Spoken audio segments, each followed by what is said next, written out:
Hello, everyone, and welcome back to EnglishPod. We have an advanced lesson for you today. My name is Marco. And my name is Catherine, and I'm very excited about this lesson, Marco. It's very interesting. It's about a very controversial topic and a very popular person in history, Charles Darwin. That's right. So he's most famous perhaps for his book, The Origin of the Species. And we're going to be talking a lot about science today. So put your thinking caps on. All right. So without further ado, why don't we listen to this dialogue for the first time?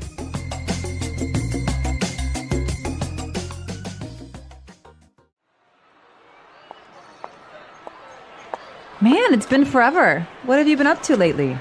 I've been busy preparing for my exams, not to mention all the term papers I've had to write. Same here. I'm up to my neck in work, but at least we've got summer holidays after finals. Where are you headed now? I'm going to my anthro class.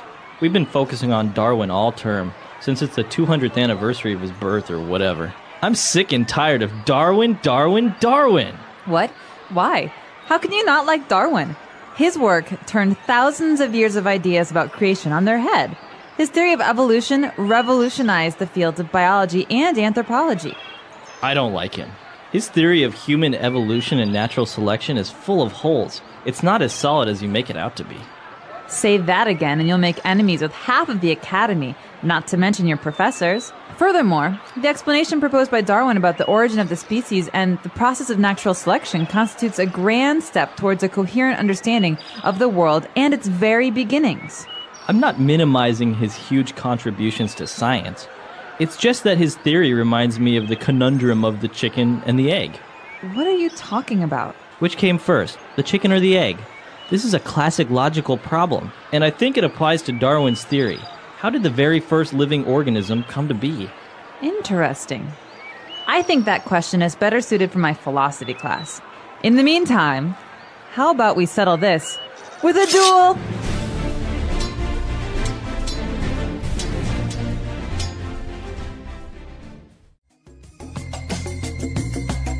All right, interesting. They have very different views on Charles Darwin, right? They do, and they're both pretty nerdy people. This is a very nerdy university conversation that's happening between classes. Yeah, I think maybe they're like PhD candidates or something. Perhaps. All right, so before we get to talking about some of the ideas in today's dialogue, let's talk about some of the words and phrases that we hear to understand better what's going on. The first part we're going to talk about in today's language takeaway. Language takeaway. All right, on language takeaway today, let's take a look at the first word. And, well, one of the things that many people say is that Darwin revolutionized the fields of biology. And so he revolutionized these because he pushed them forward. He made many changes. He forced changes. So people had to change the way that they thought about these things. If you revolutionize something, a topic or an idea, you are creating new knowledge almost, right? Exactly. You can think of the word revolution, which is a thing. So you think of the Russian Revolution or the American Revolution. These are times of change. So to revolutionize is to bring about change. Very good. All right, so moving forward, they were talking about human evolution. Human evolution. What is that exactly? Good question. So you're not a monkey, I'm not a monkey, but we come from monkeys, right? So we evolved. Right. So the process is called human evolution. That means the process by which humans changed forms to become what we are today. Okay, so you evolve. Now, is it evolution? You usually think of something positive, right? Something evolves into something better. Is it always that way? No, we have another word for the negative, right? So the positive is to evolve, to become better. To get worse is to devolve. Okay. To devolve, to go back and to kind of lose things that you had. Okay, interesting. And then they were also talking about Darwin's theory of natural selection. Natural selection. Okay, this is maybe one of the things that Darwin was most famous for, and that's why we've included it in this language takeaway, because it's a key phrase. It's something you hear people talk about a lot. Okay, so natural selection is a process, again, and it's the process by which stronger animals survive over time and weaker animals don't. So if there's a weak species, it can't really survive because it keeps dying and dying, and then finally there's no more. And so this is called natural selection because no one's actually choosing what animals will survive, but it's kind of a natural process. Right, Mother Nature is choosing it. Right. Very good. So natural selection, this is one of This is one of the things that Darwin is most famous for. And, well, as Catherine mentioned, Darwin wrote the book Origin of the Species. Right. So origin means beginning. So the origin of mankind, right? So there are many different kinds of animals. You could even say there are many different kinds of like mammals, but there are many different species within that. So human beings, black bears, koalas, chimpanzees. These are all species. And so a species is a classification. So the origin of the species is kind of a way of telling the story of how all these things came about. All right. The origin of the species. And the last one, this word is kind of strange. He talked about the conundrum of the chicken and the egg. Okay, conundrum. I love this word. It's very funny sounding. Yeah, it conundrum. Conundrum. It means like a problem or a riddle or something that's hard to understand. All right. So in this case, it's the conundrum of the chicken and the egg, right? Which came first? How else can you use conundrum? You could say that maybe there's a situation that's very strange and hard to understand. This is quite a conundrum. This is quite a conundrum we have. Yes. So it sounds very fancy, very well educated. it does. All right. So interesting words on language takeaway. Why don't we move on now to 4 phrases on Fluency Builder? Fluency Builder. All right. On Fluency Builder today, we have 4 phrases, as we said. So what's the first one?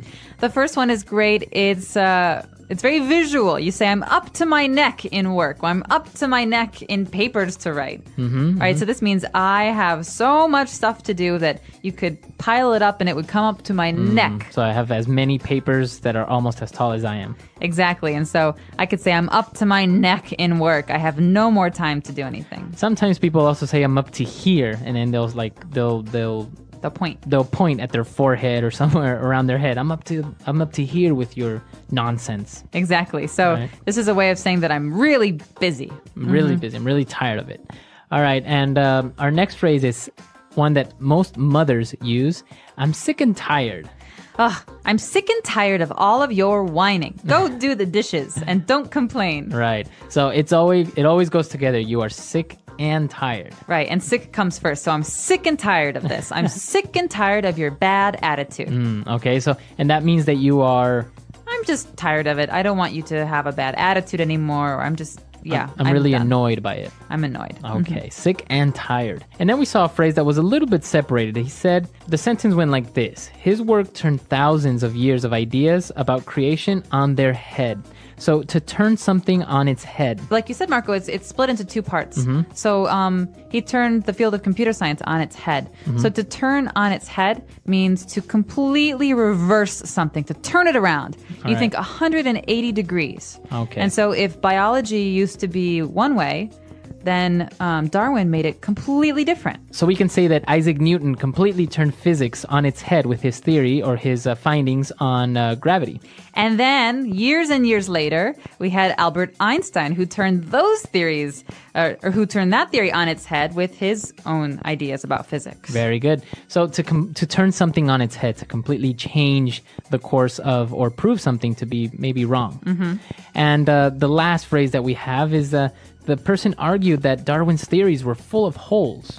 Okay, so to say a theory is full of holes is a little bit different than saying that his pants are full of holes, because when you say something is full of holes, maybe they actually have holes. But a theory it's an idea, so it can't have holes. What you're saying is that it's not completely sound. It's not without some problems. And so maybe you're saying that, the cookies are gone out of the kitchen, Marco. And I saw you in the kitchen, so clearly you ate the cookies. Right, so I can say that's full of holes because it was me and it was 3 other people who were in the kitchen, so you can't blame me. It could have been the other 2 people. Right. So if something is full of holes, it's that it has maybe mistakes, or it's still missing complete evidence to prove it right. Or it has bad logic. Bad logic. All right. Interesting. So we've taken a look at a lot of words and different phrases here. Let's listen to this argument one last time.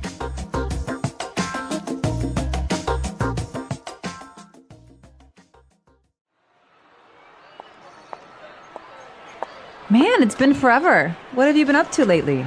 I've been busy preparing for my exams, not to mention all the term papers I've had to write. Same here. I'm up to my neck in work, but at least we've got summer holidays after finals. Where are you headed now? I'm going to my Anthro class.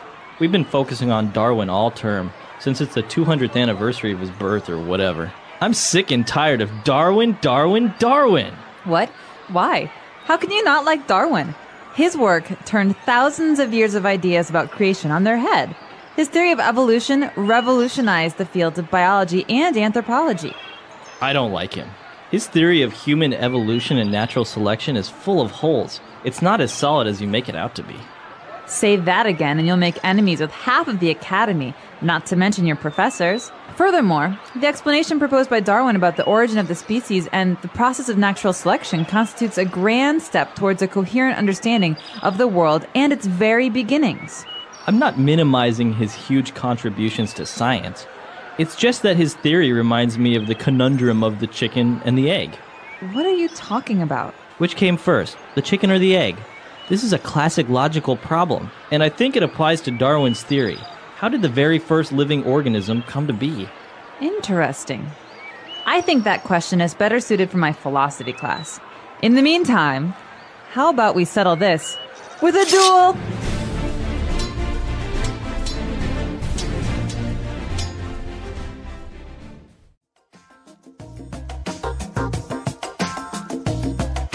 All right, we're back. So interesting, this Darwin's theories and his explanations for the origin of species and life as we know it. But there is the opposite to this, right? There is a certain thing called creationism.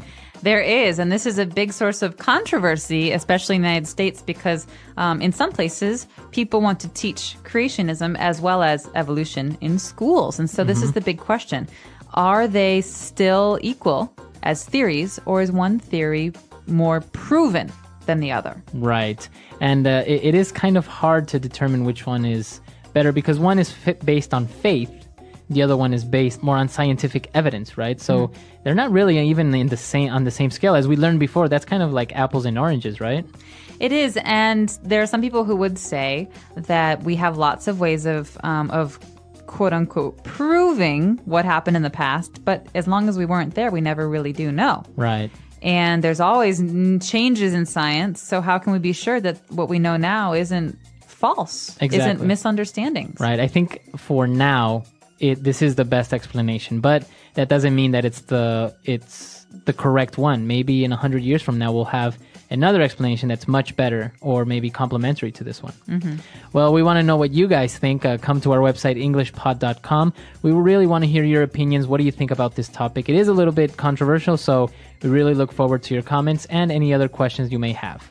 Yep, and just a reference, creationism is the idea that God created the world or a superior being created the world and that everything came from that. And so let us know what you think. I am very curious too. And that's about it for today. All right. So, we'll see you guys there. Bye-bye. Bye.